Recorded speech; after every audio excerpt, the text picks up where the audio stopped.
فرزند زہرا یہ حالات برے ہیں۔ کاشانۂ بصیرت ویب سائٹ، واٹس ایپ اور یوٹیوب چینل پر مشتمل ایک ایسا مکمل پلیٹ فارم جس پر محروم بصارت کے لیے بالخصوص اور تمام افراد کے لیے بالعموم سینکڑوں کی تعداد میں مستند اسلامی کتب دستیاب ہیں۔ لہذا گزارش ہے کہ آپ اپنی ذمہ داری نبھاتے ہوئے کاشانۂ بصیرت کی ویب سائٹ کو وزٹ، واٹس ایپ چینل کو فالو اور یوٹیوب چینل کو سبسکرائب کرنے کے ساتھ ساتھ بیل آئیکن کو پریس کیجیے تاکہ آپ علم کے حصول کے ساتھ ساتھ مذہب اہل بیت کی اشاعت میں بھی اہم کردار ادا کرتے رہیں۔ کاشانۂ بصیرت۔ حالات برے ہیں۔ بسم اللہ الرحمن الرحیم۔ آج ہم جو کتاب کا آغاز کر رہے ہیں وہ ہے میزان الحکمت کی جلد نمبر 7، اور اس کے اب ہم پہنچ چکے ہیں صفحہ نمبر 99 پہ، اور جو اس کا عنوان ہے وہ ہے، عنوان کا نمبر ہے 2970۔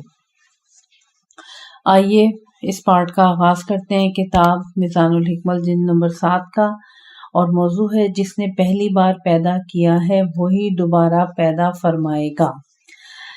اس موضوع کا آغاز قرآن کریم کی جس آیت سے کیا گیا ہے وہ سورہ عنکبوت کی آیت نمبر 20 ہے، اور اس کا ترجمہ یہ ہے کہ اے رسول صلی اللہ علیہ وآلہ وسلم، ان لوگوں سے کہہ دیں کہ روئے زمین پر چل پھر کر دیکھو تو اللہ کس طرح پہلے پہل مخلوقات کو پیدا کرتا ہے، پھر ان کو وہی خدا اسی طرح قیامت کے دن دوبارہ پیدا کرے گا، بے شک اللہ ہر چیز پر قادر ہے۔ پھر آ گئی سورۃ قاف کی آیت نمبر 15۔ تو کیا ہم پہلی بار پیدا کرنے سے عاجز تھے کہ اب خلق نہیں کر سکیں گے، مگر یہ لوگ از سر نو دوبارہ پیدا کرنے کے لیے شک میں پڑے ہیں۔ تیسری آیت ہے سورہ روم کی آیت نمبر 37۔ وہ تو ایسا قادر مطلق ہے جو مخلوقات کو پہلی بار پیدا کرتا ہے، پھر دوبارہ قیامت کے دن پیدا کرے گا، اور یہ تو اس پر بہت آسان ہے۔ ان آیات کے بعد جو اس موضوع کے ضمن میں حدیث شریف بیان کی گئی ہیں، اس میں پہلی حدیث جس نمبر پہ ہے وہ ہے 1443۔ اس کا ترجمہ یہ ہے کہ اس شخص پہ بہت ہی تعجب ہے جو دوسری مرتبہ کے پیدا ہونے کا انکار کرتا ہے، حالانکہ وہ پہلی مرتبہ پیدا ہونے کو دیکھ رہا ہے۔ حضرت امام زین العابدین علیہ السلام بحار الانوار جلد نمبر 42۔ 1444 یعنی 1 2 3 4 4 دفعہ 4 ہے، یعنی 14 پھر 44 پھر 4۔ اس پہ جو حدیث شریف موجود ہے اس کا ترجمہ ہے کہ حضرت امیر المومنین علیہ السلام کی اپنے فرزند امام حسن علیہ السلام کو وصیت سے اقتباس، اور یقین جانو کہ جس کے ہاتھ میں موت ہے اسی کے ہاتھ میں زندگی بھی ہے، جو پیدا کرنے والا ہے وہی مارنے والا بھی ہے، اور جو نیست و نابود کرنے والا ہے وہی دوبارہ پلٹانے والا بھی ہے۔ حضرت علی علیہ السلام، نہج البلاغہ مکتوب 31۔ اس کی تفسیر کس طرح سے بیان کی گئی ہے، آئیں پڑھتے ہیں۔ علامہ طباطبائی مرحوم اپنی کتاب المیزان میں وَهُوَ أَهْوَنُ عَلَيْهِ کی تفسیر میں فرماتے ہیں کہ جو بات کہنے کے قابل ہے وہ یہ ہے کہ یہ جملہ یعنی هُوَ أَهْوَنُ عَلَيْهِ کی توجیہ اس کے بعد کے جملے سے کی گئی ہے، یعنی سورہ روم کی آیت نمبر 27 کہ یعنی سارے آسمان و زمین میں سب سے بالا تر اسی کی شان ہے، اور وہی سب پر غالب حکمت والا ہے۔ تو گویا یہ جملہ ایسی حجت اور دلیل ہے کہ جو ہوا احون علیہ کو ثابت کر رہی ہے، اور وَلِلَّهِ الْمَثْلُ الْأَعْلَى سورہ نحل کی آیت نمبر 60 سے جو کچھ معلوم ہوتا ہے وہ یہ ہے کہ کمال کی ہر صفت، مثلا حیات، قدرت، علم، ملکیت، جود و سخا، عظمت اور کبریائی وغیرہ کو آسمان اور زمین میں اچھا سمجھا جاتا ہے، جبکہ اللہ تعالیٰ کے لیے تو اس سے بھی ارفع و اعلیٰ صفات ہیں، کیونکہ کائنات کی موجودات کی تمام صفات محدود ہیں لیکن اس کی صفات لامحدود ہیں۔ اسی لیے فرماتا ہے کہ وَلِلَّهِ الْأَسْمَاءُ الْحُسْنَى، یعنی اچھے اچھے نام تو اللہ ہی کے لیے خاص ہیں۔ سورہ اعراف کی آیت نمبر 180۔ اس کی وجہ یہ ہے کہ کمال کی ہر صفت کے زمین و آسمان میں موجود چیزیں جن سے متصف ہوتی ہیں ایسی ہیں جنہیں خدا بند ذوالجلال نے اپنی مہربانی سے نوازا ہوتا ہے، ورنہ فی نفس ہی وہ ان سے خالی ہوتی ہیں۔ چنانچہ جو کوئی حیات کی صفت سے موصوف ہے در حقیقت وہ فی نفس ہی مردہ ہوتا ہے، یا جو قادر ہے وہ در حقیقت عاجز ہے۔ اسی لیے وہ صفات بھی اس میں محدود اور بعض مثبت اور منفی اشیاء و احوال سے مقید ہی ہوں گی۔ یہی حالت علم کی ہے کہ وہ بھی مطلق اور غیر محدود نہیں ہوگا بلکہ محدود اور اپنے ماورا جہالت سے مخلوط ہوگا۔ یہی صورتحال حیات، قدرت، ملکیت اور عظمت وغیرہ کی ہے۔ خداوند متعال ہی اپنے فضل و کرم سے یہ صفات عطا کرنے والا ہے، وہ حقیقی معنوں میں ان صفات کا حامل ہے۔ اس میں یہ صفات مطلق، غیر محدود اور منزہ و مبرہ ہیں۔ وہ ایسے علم کا مالک ہے کہ جس کے مقابل میں جہالت نہیں، ایسی حیات کا حامل ہے جس کے مقابلے میں موت نہیں، وغیرہ وغیرہ۔ چنانچہ اہل ارض و سما کے لیے جو صفات حسنہ ہیں وہ ان سے بھی متصف ہے، لیکن فرق یہ ہے کہ ان کی صفات ناخالص اور غیر مطلق ہوتی ہیں، جبکہ اس کی صفات ان سے بالاتر، مطلق اور بالکل خالص ہوتی ہیں۔ پس جو بھی صفت اللہ اور اس کی مخلوق میں پائی جاتی ہے اس میں اعلیٰ ترین اور افضل ترین خداوند متعال میں ہوتی ہیں، اور جو مخلوق میں پائی جاتی ہیں وہ اس کی نسبت کمتر اور پست ہوتی ہیں، جو عطا کرنے میں اسی کی مرہون منت ہے۔ چنانچہ مخلوق کا دوبارہ پیدا کرنا اس کے لیے نہایت ہی آسان ہے، اس لیے کہ جب دوبارہ پیدا کرنے کی نسبت مخلوق کی طرف ہوگی تو اس کے لیے یہ کام نہایت مشکل بلکہ ناممکن ہوگا، اور جب خالق کی طرف ہوگی تو یہ اس کے لیے نہایت ہی آسان بلکہ بالکل ممکن ہوگا، یعنی اس قدر آسان ہوگا جس میں مشکل کا شائبہ تک نہیں ہوگا، بخلاف اس کے کہ یہ کام ہمارے یعنی مخلوق کے لیے ہر لحاظ سے مشکل و ناممکن ہوگا۔ بلکہ یوں کہا جائے تو بہتر ہوگا کہ اس کے لیے کسی قسم کی مشکل اور مشقت کا تصور بھی نہیں کیا جا سکتا، کیونکہ فعل میں مشکل اور سختی کا دار و مدار فاعل کی قدرت پر ہوتا ہے، یعنی جس قدر قدرت کم ہوگی اسی قدر مشقت زیادہ اور مشکل زیادہ ہوگی، پھر جس قدر قدرت زیادہ ہوگی اسی قدر مشکل کم ہوگی۔ لہٰذا جب قدرت لامتناہی ہو تو سرے سے مشقت کا وجود ہی نہیں ہوتا، چونکہ قدرت الہی کی کوئی انتہا نہیں ہے، اس لیے اس پر کسی فعل کی انجام دہی میں کسی قسم کی مشقت کا تصور بھی نہیں کیا جا سکتا۔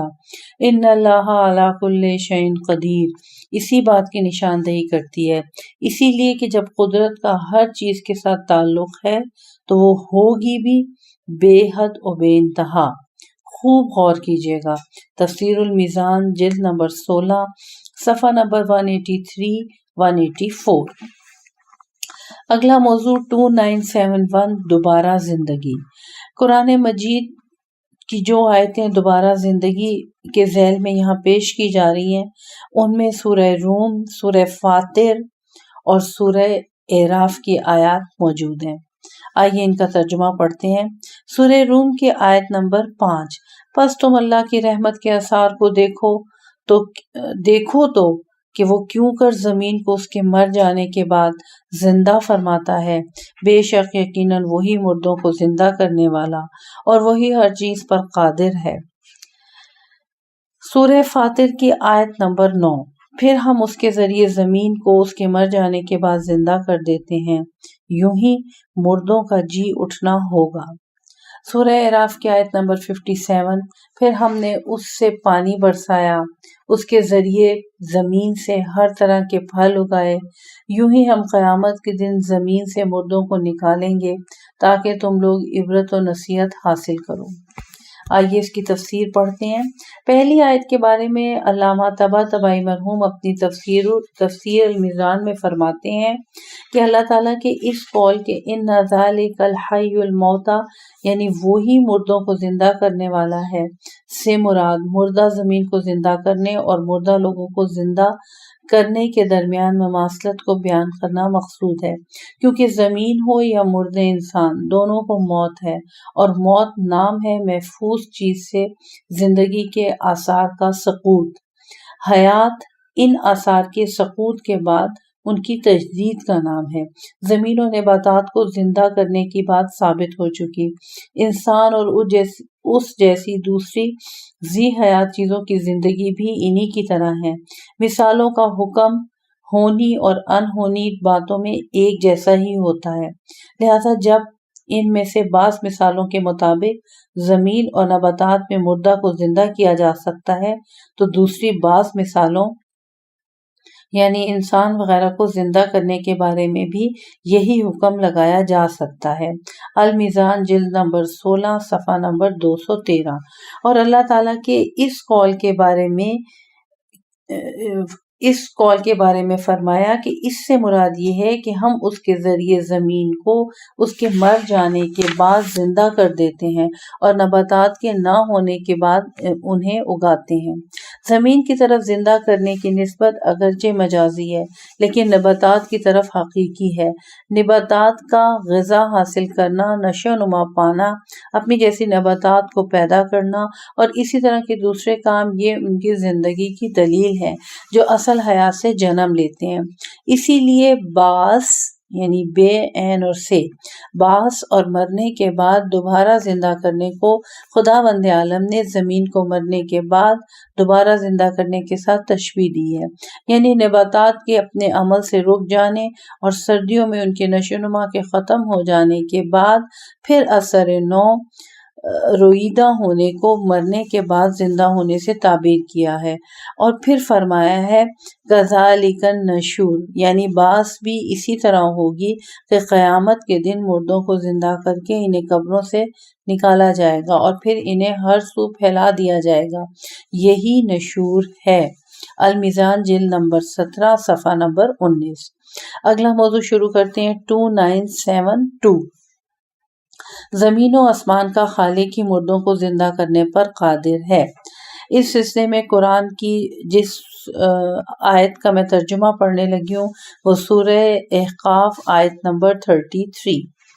کیا ان لوگوں نے غور نہیں کیا کہ اللہ نے تمام آسمانوں اور زمین کو پیدا کیا اور ان کے پیدا کرنے سے عاجز نہیں ہوا؟ وہ اس بات پر بھی قادر ہے کہ مردوں کو زندہ کرے، وہ یقیناً ہر چیز پر قادر ہے۔ اگلی آیت سورہ اسراء کی آیت نمبر 99 ہے کہ کیا ان لوگوں نے اس بات پر بھی غور نہیں کیا کہ اللہ جس نے تمام انسانوں اور زمین کو خلق فرمایا اس پر بھی ضرور قادر ہے کہ ان جیسے آدمی دوبارہ پیدا فرمائے۔ قول مؤلف ملاحظہ ہو سورہ یاسین کی آیت نمبر 81۔ آئیے اب اس موضوع کی سلسلے میں جو تفسیر یہاں لکھی گئی ہے اس کو پڑھتے ہیں۔ اللہ تعالیٰ فرماتا ہے بنی اسرائیل کی آیت نمبر 99 آخر تک کہ اس آیت میں خداوند عالم کی طرف سے مرنے کے بعد دوبارہ زندہ کرنے پر دلیل پیش کی جا رہی ہے، کیونکہ کفار و مشرکین کی طرف سے یہ کہا گیا تھا کہ بنی اسرائیل کی ہی 98 آیت ہے کہ یعنی جب ہم مرنے کے بعد سڑ گل کر ہڈیاں اور ریزہ ریزہ ہو جائیں گے تو کیا پھر ہم اثر نو پیدا کر کے اٹھائے جائیں گے؟ اس سے گویا ایسا کرنا وہ بعید سمجھتے تھے۔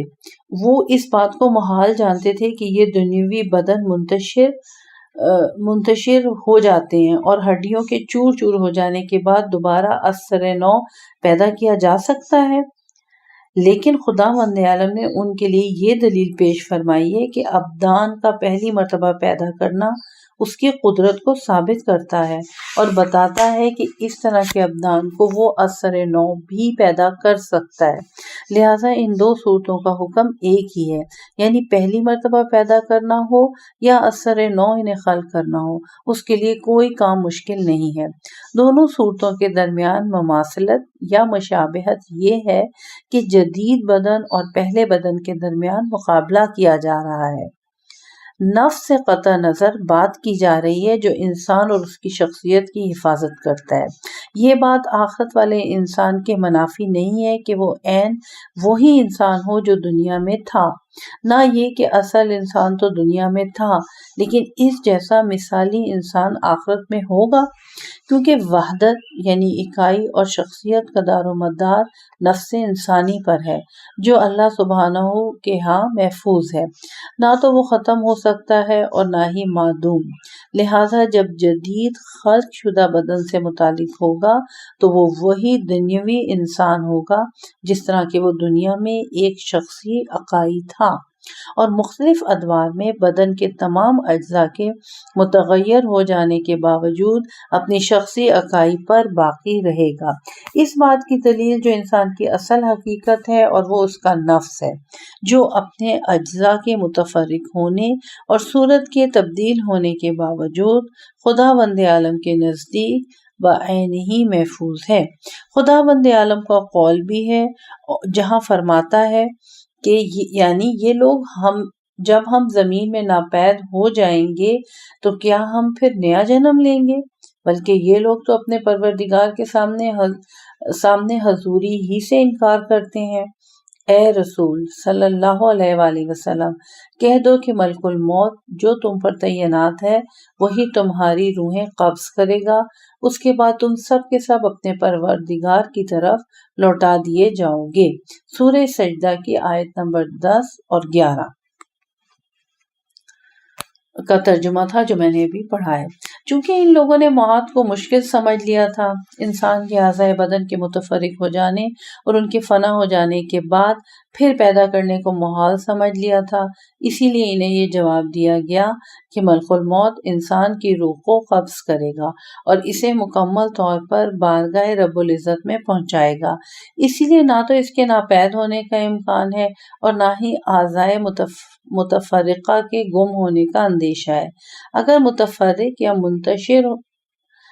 منتشر ناپید ہوتا تو وہ اس کا بدن ہے جس سے کوئی فرق نہیں پڑتا، کیونکہ خداوند تعالیٰ اسے دوبارہ بنا دے گا۔ اس بات کی دلیل کہ قیامت کے دن اٹھائے جانے والا بعین ہی وہی دنیاوی انسان ہوگا، نہ کہ اس کی مثال میں کوئی اور انسان۔ قیامت کی وہ آیات ہیں جو انسان کے پروردگار کی طرف لوٹ کر جانے، اس کے دوبارہ زندہ ہونے، سوال و جواب، حساب و کتاب اور عمل کی سزا یا جزا پانے پر دلالت کرتی ہے۔ یہ سب کچھ جو ہم نے بیان کیا ہے اس بات کا شاہد ہے کہ مماثلت یعنی مشابہت سے یہی کچھ مراد ہے جو بدن سے متعلق ہوتی ہے، اور ان لوگوں کے اس اشکال کا جواب ہے جو یہ کہتے ہیں کہ انہوں نے اس قول میں صرف بدن ہی کی بات کی ہے، نہ کہ اس کے ساتھ اس نفس کی جسے موت آتی ہے۔ اگر نفس سے قطع نظر کر لیا جائے تو صرف بدن ہی بدن کے مشابہ ہوگا، جبکہ اگر نفس کو ساتھ ملا لیا جائے تو بعین ہی وہی بدن ہوگا۔ بعض مفسرین کہتے ہیں کہ مثل سے مراد عین ہے، یعنی اگر ابدان کی مثالیں کہا گیا ہے تو بھی اس سے مراد بعین ہی وہی بدن ہی ہیں۔ یہ روزمرہ کی باتوں میں بھی استعمال ہوتا ہے، جیسا کہ کہا جاتا ہے کہ تمہارے جیسا شخص یہ کام نہیں کر سکتا، یعنی تم خود اس کام کو نہیں کر سکتے، لیکن اس دلیل سے اختلاف کیا جا سکتا ہے۔ وہ یوں کہ ظاہری سی بات ہے کہ اس قسم کے محاورے میں کہ تمہارے جیسا شخص یہ کام نہیں کر سکتا، مثال کا اس طرح ذکر ہے کہ تم میں وہ صفت ہی نہیں جو تمہیں ایسا کرنے دے، لہٰذا تم یہ نہیں کر سکتے۔ اس میں برسبیل کنایہ سبب کی نفی ہو رہی ہے جو کہ تم یہ کام نہیں کر سکتے کہنے سے زیادہ موقد ہے۔ المیزان جلد نمبر 13 صفحہ نمبر 209 اور 210۔ خداوند عالم کا یہ قول جو سورہ یاسین کی آیت نمبر 71 میں بیان کیا گیا ہے، یہاں استفہام انکاری ہے، یعنی آیت اس سے پہلے والی آیت کی دلیل بن رہی ہے جس میں کہا گیا ہے کہ جس میں بیان یہ کیا گیا ہے کہ جو ذہن سے قریب تر ہے، اور بتایا جا رہا ہے کہ آسمان و زمین جن کی تخلیق انسان کی تخلیق سے عظیم تر ہے، اس پر تو وہ قادر ہے، لیکن انسان کو جسے پہلے بھی بنا چکا ہے کی تخلیق پر قادر نہیں ہے۔ یعنی سورہ یاسین کی جو آیتیں ہیں، او لیس الذی خلق السماوات والارض بقادر علی ان یخلق مثلہ بلی وہو الخلاق العلیم، اس کا حوالہ دیا گیا۔ اور پھر جو آیت دلیل بن رہی ہے، قل یحیی الذی انشأہا اول مرۃ، یہ دونوں آیتیں جو ہیں وہ ایک دوسرے کی دلیل بن رہی ہیں۔ جیسا کہ سورہ مومن کی 57ویں آیت میں ہے کہ تمام انسانوں زمین کا پیدا کرنا لوگوں کے پیدا کرنے کی نسبت بڑا کام ہے۔ یہ سورہ مومن کی آیت نمبر 57 کا ترجمہ ہے۔ گویا آیت کے معنی یوں ہوں گے کہ جس خدا نے اس قدر عظیم الشان کائنات یعنی آسمانوں اور زمین کو پیدا کیا ہے، ان کے درمیان اس قدر وسیع مخلوق کو خلق فرمایا ہے جو ایجابات کا منظر ہے، اس قدر عجیب و غریب نظام عمومی کو ایجاد فرمایا ہے جس میں لاتعداد محیر العقول اور حیرت ناک جزئی نظام موجود ہیں کہ عالم انسانی تو اس کا ایک چھوٹا سا معمولی جز ہے، پھر کس طرح کہا جا سکتا ہے کہ وہ ان جیسے لوگوں کو پیدا نہیں کر سکتا؟ ضرور پیدا کر سکتا ہے، اور وہ یقیناً خالق اور صاحب علم ہے۔ ان کی مثال سے کیا مراد ہے؟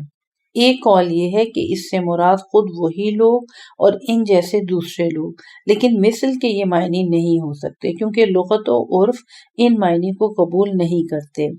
ایک اور قول یہ ہے کہ ان کی مثال سے مراد بطور کنایہ خود وہی لوگ ہیں، جس طرح کنایہ کے طور پہ کہا جاتا ہے کہ تمہارے جیسا آدمی اس سے بے نیاز ہے، یعنی تم خود اس سے بے نیاز ہو، لیکن اس میں یہ بات ہے کہ اگر یہاں بطور کنایہ استعمال ہوا ہے تو اس کی تصریح بھی صحیح ہے، لیکن ہمارے اس قول کی کوئی وجہ نہیں ہوگی کہ جس نے تمام انسانوں اور زمین کو پیدا کیا ہے، کیا وہ قادر نہیں ہے کہ ان کو بھی پیدا کرے؟ کیونکہ اعتراض تو در حقیقت ان کی بعث یعنی دوبارہ خلق کرنے پر ہے، نہ کہ خود ان کی اول تخلیق کے بارے میں، کیونکہ مشرکین اس بات کو تو تسلیم کرتے ہیں کہ ان کا خالق خداوند سبحانہ ہے۔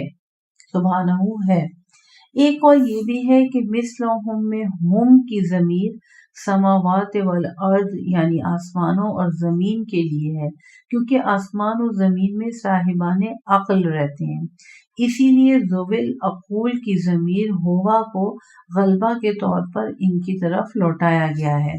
اس طرح اس سے مراد یہ ہوگی کہ اللہ تعالیٰ عالم کا خالق ہے اور اس جیسے عالم کی تخلیق پر قادر ہے، لیکن یہ بات نہیں، کیونکہ یہاں بعث انسانی کو ثابت کرنے کی کوشش کی جا رہی ہے، نہ کہ بعث کو ارضی و سماوی بعث کو۔ نیز یہ کہ کسی چیز کے مثل کی تخلیق و اعادہ بعین ہی اسی چیز کی تخلیق و اعادہ نہیں ہوتا۔ حق بات تو یہ ہے کہ ان کی مثل کی تخلیق سے مراد یہ ہے کہ انہیں سزا و جزا کے لیے مرنے کے بعد دوبارہ زندہ کیا جائے، جیسا کہ تفسیر مجمع البیان میں مرحوم تبریسی کے کلام سے معلوم ہوتا ہے۔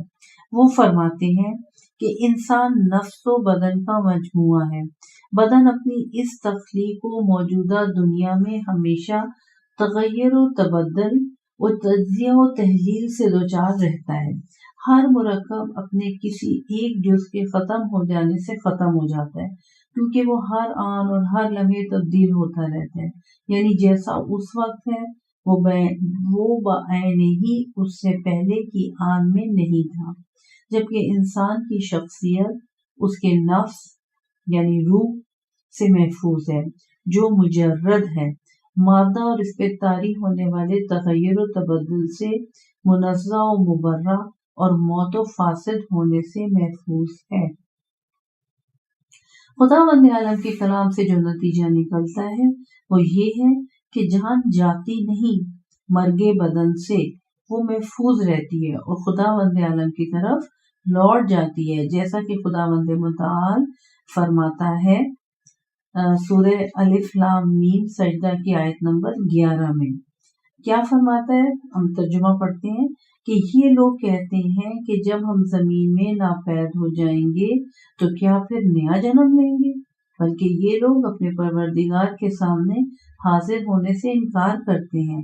بس اے رسول صلی اللہ علیہ وآلہ وسلم آپ ان سے کہہ دیں کہ ملک الموت جو تم پر تعینات ہے وہی تمہاری روحیں قبض کرے گا، اس کے بعد تم سب کے سب اپنے پروردگار کی طرف لوٹائے جاؤ گے۔ اگر انسان کے دوسرے بدن کو اس کے پہلے بدن پر قیاس کیا جائے تو اسے مثل کہا جائے گا، عین نہیں۔ لیکن اسی دوسرے بدن والے کو اگر سابقہ بدن والے انسان پر قیاس کیا جائے گا تو عین ہوگا، یعنی عین یہ اور نون ہوگا، مثل نہیں، کیونکہ شخصیت نفس کے ساتھ ہوتی ہے اور نفس ایک اور بے عین ہی ہوتا ہے۔ چونکہ مشرکین من یحیی العظام وہی رمیم، یعنی گلی سڑی اور بوسیدہ ہڈیوں کو کون زندہ کرے گا، سورہ یاسین میں کہہ کر اس قسم کے فعل کو ناممکن سمجھتے تھے۔ ان کا یہ اشکال نئے بدن کی تخلیق کے بارے میں تھا، نہ کہ نفس کے بارے میں۔ لہذا خداوند متعال نے بھی ان کی مثل کی تخلیق کے امکان کو ثابت کرتے ہوئے یہ جواب دیا ہے۔ رہا ان لوگوں کا اپنے انہی اجسام کے ساتھ دوبارہ اٹھنے کا سوال، تو ان کا تعلق نفس و روح کے باہمی تعلقات کے ساتھ ہے، جو خداوند عالم کے ہاں جدید ابدان کے ساتھ محفوظ ہیں۔ لہذا جو لوگ دنیا میں موجود ہیں وہی بعین ہی اپنے اجسام کے ساتھ محشور ہوں گے۔ چنانچہ خالق کائنات فرماتا ہے کہ کیا ان لوگوں نے غور نہیں کیا کہ جس اللہ نے تمام آسمانوں اور زمین کو پیدا کیا اور ان کے پیدا کرنے سے عاجز نہیں آیا، وہ اس بات پر قادر ہے کہ مردوں کو زندہ کرے، وہ یقیناً ہر چیز پر قادر ہے۔ سورہ احقاف کی آیت نمبر 33۔ آیت پر ذرا غور کریں، فرماتا ہے مردوں کو زندہ فرمائے گا، یعنی زندہ کرنے کا تعلق مردوں سے ہے، یہ نہیں فرماتا کہ مردوں کی مثالوں کو زندہ کرے۔ تفسیر المیزان جلد نمبر 17 تھی، صفحہ نمبر 117 تا 119۔ اب جو موضوع شروع ہو رہا ہے اس کا نام ہے معاد جسمانی ہوگا۔ اس میں جو اب ہم صفحہ نمبر 113 سے شروع کر رہے ہیں، اس میں قرآن مجید کی جس آیت سے اس موضوع کا آغاز کیا گیا ہے کہ معاد جسمانی ہوگا، وہ سورہ بقرہ کی آیت نمبر 259 ہے۔ اس کا آغاز کرتے ہیں۔ ترجمہ: یا یعنی اے رسول اللہ صلی اللہ علیہ وآلہ وسلم، مثلاً اس بندے کے حال پر بھی تم نے غور کیا، یہ بریکٹ میں لکھا ہوا ہے، جو ایک گاؤں سے گزرا تو ایسا اجڑا ہوا تھا کہ اپنی چھتوں پہ گر پڑا تھا۔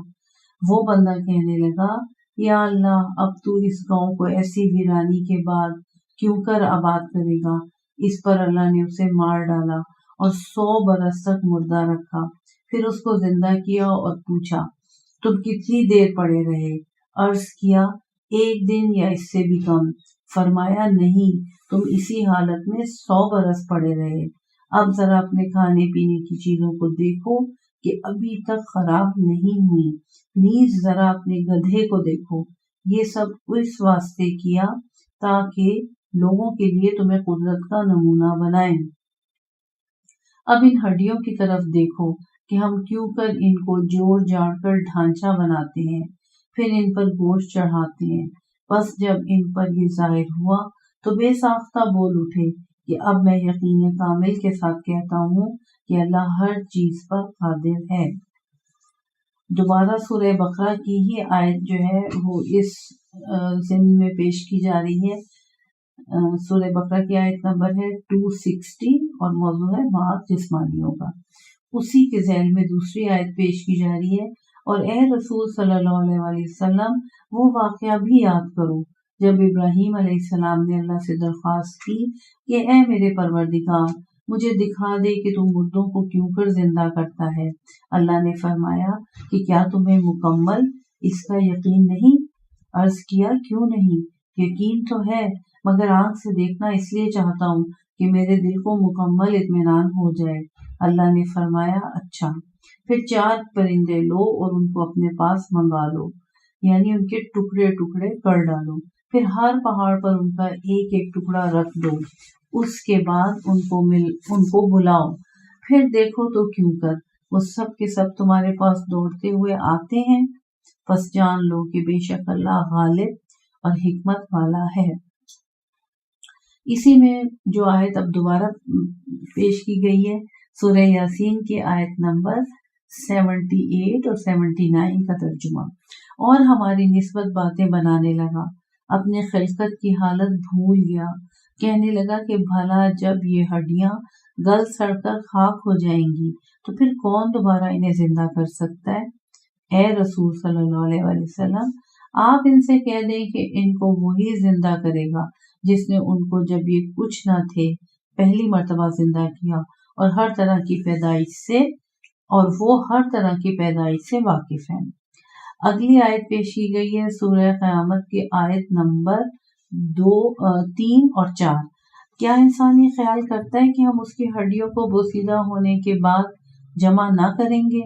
ہاں ضرور کریں گے، ہم اس پر قادر ہیں اور ہم اس کی پور درست کر دیں گے۔ اسی سے اگلی آیت ہے حامیم سجدہ کی اور سورہ فصلت کی آیت نمبر 20 اور آیت نمبر 21۔ ترجمہ۔ یہاں تک کہ جب سب کے سب جہنم کے پاس جائیں گے تو ان کے کان، آنکھیں اور ان کے گوشت و پوست ان کے خلاف، ان کے مقابلے میں ان کی کارستانیوں کی گواہی دیں گے۔ پھر یہ لوگ اپنے اعضاء سے کہیں گے کہ تم نے ہمارے خلاف کیوں گواہی دی؟ تو وہ جواب دیں گے کہ جس خدا نے ہر چیز کو گویا کیا، اسی نے ہم کو اپنی قدرت سے گویا کیا، اسی نے تمہیں پہلی بار پیدا کیا اور آخر اسی کی طرف تم لوٹائے جاؤ گے۔ اگلی آیت جو پیش کی جا رہی ہے وہ سورہ حج کی آیت نمبر 7 ہے۔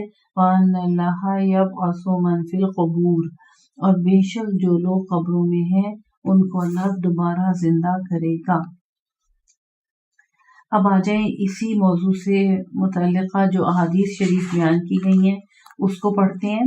حدیث کا نمبر ہے 14445 اور اس پہ حدیث جو پیش کی گئی ہے اس کا ترجمہ ہے۔ حشام بن حکم کہتے ہیں کہ ایک زندیق نے حضرت امام جعفر صادق علیہ السلام سے پوچھا، روح کو کیوں کر دوبارہ زندہ کیا جائے جبکہ جسم بوسیدہ ہو جائے گا اور اعضاء متفرق ہو جائیں گے؟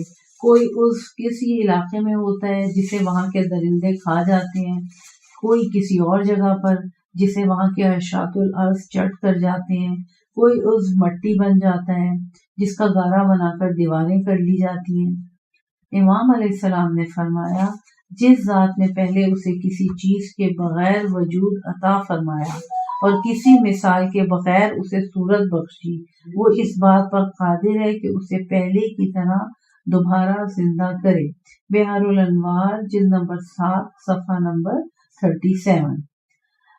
اگلی حدیث ہے 14446۔ اللہ تعالیٰ کے اس قول یعنی سورہ بقرہ کی آیت نمبر 260 کے بارے میں فرمایا کہ حضرت ابراہیم نے ساحل دریا پر ایک مردار کو دیکھا جس کا آدھا حصہ پانی میں تھا اور آدھا خشکی میں۔ دریائی مخلوق پانی میں موجود حصے کو نوچ نوچ کر کھا رہی تھی، اور جب واپس چلے جاتے تو آپس میں حملہ آور ہو کر ایک دوسرے کو کھا جاتے تھے۔ اسی طرح خشکی کے جانور اسے کھانے کے بعد چلے جاتے اور آپس میں حملہ آور ہو کر ایک دوسرے کو کھا جاتے تھے۔ اس وقت حضرت ابراہیم علیہ السلام نے تعجب سے عرض کیا، میرے پروردگار، مجھے بھی دکھا دے کہ تو مردوں کو کیوں کر زندہ کرے گا۔ یہ بھی کہا، ان جانوروں نے ایک دوسرے کو کھا لیا ہے اور وہ ان کے رگ و پے میں داخل ہو چکی ہیں، انہیں ان سے کیوں کر باہر نکالے گا؟ اللہ تعالیٰ نے فرمایا، کیا تمہیں اس کا یقین نہیں؟ ابراہیم علیہ السلام نے عرض کیا، کیوں نہیں؟ یقین تو ہے، لیکن چاہتا ہوں کہ میرے دل کو پورا اطمینان ہو جائے، یعنی میں انہیں بھی اسی طرح دیکھوں جس طرح باقی اشیاء کو دیکھتا ہوں۔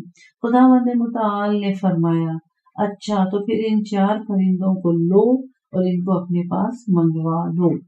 امام جعفر صادق علیہ السلام، فروع کافی، جلد نمبر 8، صفحہ نمبر 305۔ اگلی حدیث 1447۔ تفسیر علی بن ابراہیم میں یہ ہے کہ میرے والد نے ابن ابی عمیر سے پوچھے، انہوں نے جمیل بن دراج سے، اور انہوں نے حضرت امام جعفر صادق علیہ السلام سے روایت کی ہے کہ حضرت جبرائیل علیہ السلام حضور سرور کائنات صلی اللہ علیہ وآلہ وسلم کی خدمت میں حاضر ہوئے، ان کا ہاتھ پکڑ کر جنت البقیع میں ایک قبر کے پاس لا کر قبر والے کو بلند آواز سے پکارا اور کہا، حکم خدا سے کھڑے ہو جاؤ۔ قبر سے ایک سفید سر اور ریش کا انسان باہر نکلا جو اپنے چہرے سے گرد و خاک ہٹا رہا تھا، اور اس کی زبان پر یہ کلمات جاری تھے، الحمدللہ، اللہ اکبر۔ حضرت جبرائیل علیہ السلام نے اس سے کہا، حکم خدا سے واپس چلے جاؤ۔ پھر حضرت جبرائیل علیہ السلام حضور صلی اللہ علیہ وآلہ وسلم کو ایک اور قبر پر لائے اور کہا، حکم خدا سے کھڑے ہو جاؤ۔ وہاں سے ایک روح سیاہ شخص باہر نکلا جو یا حسرتا یا قبورا یعنی ہائے حسرت، صبورا یا حسرتا یا صبورا یعنی ہائے حسرت، ہائے ہلاکت کہہ رہا تھا۔ اس سے حضرت جبرائیل علیہ السلام نے فرمایا، جہاں سے آئے ہو حکم خدا سے وہیں چلے جاؤ۔ پس جبرائیل علیہ السلام نے رسول خدا سے عرض کیا، یا محمد صلی اللہ علیہ وآلہ وسلم، لوگ بروز قیامت اسی کیفیت میں محشور کیے جائیں گے، مومنین وہی بات کہتے ہوئے جو پہلے نے کی، اور دوسرے لوگ وہ جو دوسرے نے کی اور آپ نے دیکھا۔ بہار الانوار، جلد نمبر 7، صفحہ نمبر 39، حدیث نمبر 8، صفحہ نمبر 40 اور حدیث نمبر 9 اور 10۔ اقوال مؤلف، تمام اہل ملت کا اتفاق ہے کہ معاد جسمانی ہوگا اور وہ ضروریات دین سے ہے، کہ اس کے بارے میں علامہ مجلسی علیہ رحمہ کا کلام ملاحظہ فرمائیے۔ بہار الانوار، جلد نمبر 7، صفحہ نمبر 47 تا 53، نیز حدیث 14133 اور 14134۔ اگلا موضوع ہے کہ قیامت قریب ہے۔ اس کا عنوان ہے قیامت قریب ہے، اور اس کا نمبر ہے 2947۔ قیامت قریب ہے کے سلسلے میں جن سورہ کی آیتیں میں نے پڑھنی ہے، سورہ قمر کی آیت ہے، سورہ انبیاء اور پھر سورہ انبیاء ہے۔ آئیں ترجمہ پڑھتے ہیں۔ سورہ قمر کی آیت نمبر 1، قیامت قریب آ گئی ہے اور چاند 2 ٹکڑے ہو گیا ہے۔ سورہ انبیاء کی آیت نمبر 97، اور قیامت کا وعدہ سچا وعدہ قریب آ گیا ہے، پس پھر کافروں کی آنکھیں یکدم پتھرا جائیں گی۔ سورہ انبیاء کی آیت نمبر 1، لوگوں کے پاس ان کے حساب کا وقت آن پہنچا اور وہ ہیں کہ غفلت میں پڑے ہوئے ہیں۔ اس سے متعلقہ احادیث شریف 14448، قیامت اور میں ان دونوں کی طرح باہم بھیجے گئے ہیں۔ آپ صلی اللہ علیہ وآلہ وسلم نے اپنی درمیانی اور شہادت کی انگلی کو باہم ملا کر ارشاد فرمایا۔ رسول اکرم، کنز الاعمال، حدیث نمبر 38348، 14449۔ اس پہ جو حدیث ہے وہ بھی رسول خدا صلی اللہ علیہ وآلہ وسلم کی ہے۔ قیامت اور میں ان دونوں کی طرح باہم بھیجے گئے ہیں۔ آپ نے اپنی دونوں انگلیوں، انگشت شہادت اور درمیانی انگلی کو ملا کر ارشاد فرمایا، پھر فرمایا، مجھے اس ذات کی قسم جس نے مجھے اپنی قدرت کاملہ سے نبی بنا کر بھیجا ہے، میں قیامت کو اپنے دونوں کندھوں کے درمیان برپا محسوس کر رہا ہوں۔ بہار الانوار کی جلد نمبر 6 ہے، صفحہ نمبر 315 ہے، اور امالی کا صفحہ نمبر 111 ہے۔ 14450، میری بعثت اور قیامت ان دونوں کی مانند ہیں، شاید 2 انگلیوں کی طرف اشارہ کرتے ہوئے یوں فرمایا، ہو سکتا ہے کہ وہ قیامت مجھ سے سبقت کر لے، ابھی آ جائے۔ حضرت رسول اکرم صلی اللہ علیہ وآلہ وسلم، کنز الامال، حدیث نمبر 38351۔ 14451 پہ جو حدیث ہے اس کا ترجمہ ہے، میری بعثت اور قیامت 2 تیز رفتار گھوڑوں کی مانند ہیں جو ایک دوسرے سے سبقت لے جانے کے لیے اپنے مالک کی اجازت سے دوڑتے ہیں۔ ہو سکتا ہے کہ قیامت مجھ پر سبقت کر کے تمہارے پاس آ جائے۔ رسول اکرم صلی اللہ علیہ وآلہ وسلم، بحار الانوار، جلد نمبر 6، صفحہ نمبر 315۔ 14456 حضرت صلی اللہ علیہ وآلہ وسلم کے بارے میں ہے کہ جب آپ قیامت کا تذکرہ فرماتے تو آپ کی آواز گمبھیر ہو جاتی، رخسار سرخ ہو جاتے اور فرماتے، صبح یا شام قیامت تمہارے پاس آیا ہی جاتی ہے۔ پھر فرماتے، میری بعثت اور قیامت ان دونوں کی مانند ہے۔ یہ کہتے ہوئے آپ صلی اللہ علیہ وآلہ وسلم نے اپنی دونوں انگلیوں سے اشارہ فرمایا۔ بحار الانوار، جلد نمبر 77، صفحہ نمبر 122۔ 14453 اللہ تعالیٰ نے حضرت محمد صلی اللہ علیہ وآلہ وسلم کو قرب قیامت کی نشانی، جنت کی خوشخبری سنانے والا اور عذاب سے ڈرانے والا قرار دیا ہے۔ حضرت علی علیہ السلام، نہج البلاغہ، خطبہ نمبر 160۔ 14454 پہ جو حدیث ہے اس کا ترجمہ ہے، تم اور قیامت ایک ہی رسی میں بندھے ہوئے ہو۔ حضرت علی علیہ السلام، نہج البلاغہ، خطبہ نمبر 190۔ 14455 آنے والی ساعت یعنی قیامت نے اپنے چہرے سے نقاب الٹ دیے اور غور سے دیکھنے والوں کے لیے علامتیں ظاہر ہو چکی ہیں۔ حضرت علی علیہ السلام، نہج البلاغہ، خطبہ نمبر 108۔ اگلا موضوع 2975 قیامت کا علم صرف اللہ کو ہے۔ اس سے متعلقہ جو حدیث ہے سورہ احزاب کی آیت نمبر 63، اے رسول صلی اللہ علیہ وآلہ وسلم، لوگ آپ سے قیامت کے بارے میں پوچھا کرتے ہیں، آپ صلی اللہ علیہ وآلہ وسلم ان سے کہہ دیں کہ اس کا علم تو بس اللہ ہی کو ہے، اور تم کیا جانو، شاید قیامت قریب ہی ہو۔ اقوال مؤلف اس بارے میں مزید آیات کے لیے ملاحظہ ہو، سورہ اعراف کی آیت نمبر 187، سورہ لقمان کی آیت نمبر 34، سورہ زخرف کی آیت نمبر 85، سورہ ملک کی آیت نمبر 25-26، سورہ جن کی آیت نمبر 25، سورہ النازعات کی آیت نمبر 42-46۔ حدیث شریف 14456 حضرت عیسیٰ علیہ السلام نے جبرائیل علیہ السلام سے پوچھا، قیامت کب قائم ہوگی؟ یہ سن کر حضرت جبرائیل علیہ السلام پر زور سے کپکپی طاری ہو گئی، جس سے وہ غش کھا کر گر پڑے۔ جب افاقہ ہوا تو جبرائیل علیہ السلام نے کہا، اے روح اللہ، جس سے سوال کیا گیا ہے وہ سوال کرنے والے سے زیادہ علم نہیں رکھتا۔ زمین و آسمان میں جو کچھ ہے وہ سب اللہ کے لیے ہے۔ قیامت تمہارے پاس اچانک آ جائے گی۔ حضرت امام جعفر صادق علیہ السلام، بحار الانوار، جلد نمبر 7، صفحہ نمبر 61-62۔ 14457 اس حدیث کا ترجمہ پیش ہے۔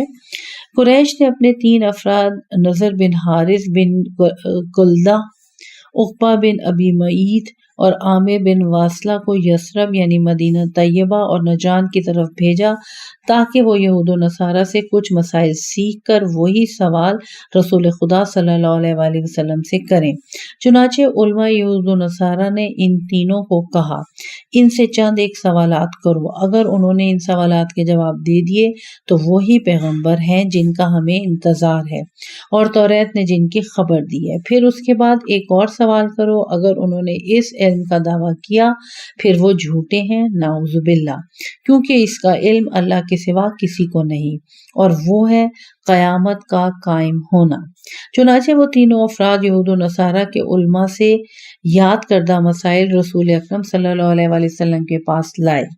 حاصل کلام، حضرت جبرائیل علیہ السلام حضرت صلی اللہ علیہ وآلہ وسلم کے پاس ان تینوں سوالوں کا جواب سورہ کہف میں لے کر آئے۔ آخری سوال جو قیامت کے متعلق تھا کے بارے میں نازل ہوا۔